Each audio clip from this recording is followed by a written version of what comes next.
All cops are noble, upstanding citizens. No, wait, they're just people. People given special powers, expected by the general population to do the right thing. People view them as superheroes with their powers we gave them. But that, while a great image for propaganda, is a terrible image for understanding actual police. Cops are much more like metahumans. They're given extraordinary powers in a crappy world. Some use those powers toward unyielding good.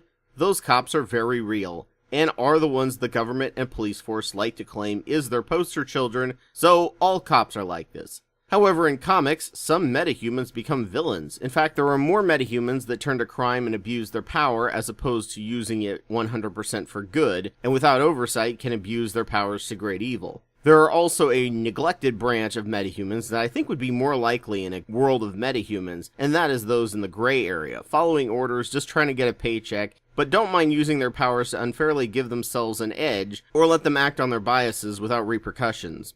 Put them all in a cloistered league with a power structure, where you have to trade favors to get anything done, and if a cop doesn't like the area he works in, he can't just move to a different precinct. If he does, he gets all his seniority stripped out and has to start at the bottom again. So there may be those hero cops working for or alongside villain cops that have to make tough calls as to what hills to die on and what battles to fight, and when to look the other way. The more corruption or abuse is accepted in a precinct, the more gray zone cops are more likely to give in and join in. The police force is more of a Justice League paired up with a Suicide Squad, but with a seniority system where the hierarchy is random. Yes, cops have a dangerous job, more than your average white-collar or service industry, but they are much more likely to die from pedestrian things like car crashes than being shot. There are way more dangerous jobs than being a cop that aren't given that blind loyalty. In a bad year, around 50 police officers nationwide are killed deliberately, with around 120 total per year.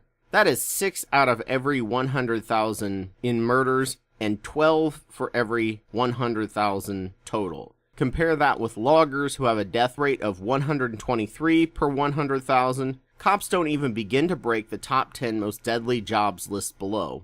So, if you want blind emotional loyalty and belief in upstanding work, how about you transfer that over to union workers who actually do have dangerous jobs? We really need to stop thinking of all cops as heroes. That's a nice fantasy. People who don't have to deal with them have. Cops are just people. People with powers we have given them. And power corrupts. Everyone, even just a little. Stop treating them all as flawless Caped Crusaders. Cops are even more likely to become corrupt than the average person just due to the level of power they are given. Superheroes are a template to allow us to dream and imagine what we would be like if we were given powers above average, and templates of heroes we would emulate. They're an inspiration story of what could be, not even remotely of what is.